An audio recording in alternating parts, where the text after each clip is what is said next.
بسم اللہ الرحمن الرحیم۔ السلام علیکم ورحمۃ اللہ وبرکاتہ۔ سورہ قریش کی برکتیں۔ کھانا کھانے کے بعد اگر آپ سورہ قریش پڑھتے ہیں تو آپ کا پیٹ اندر چلا جاتا ہے۔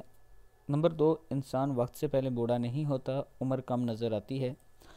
سورہ قریش پڑھنے سے گیس وغیرہ نہیں ہوتی۔ سورہ قریش پڑھنے سے کھانا زہر نہیں بنتا۔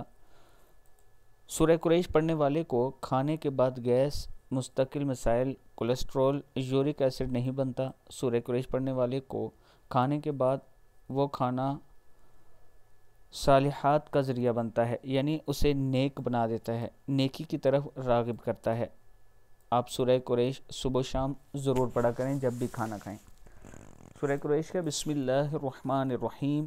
لإیلاف قریش ایلافہم رحلۃ الشتاء والصیف فلیعبدوا رب ھذا البیت الذی اطعمہم من جوع وآمنہم من خوف۔ صدق اللہ العظیم۔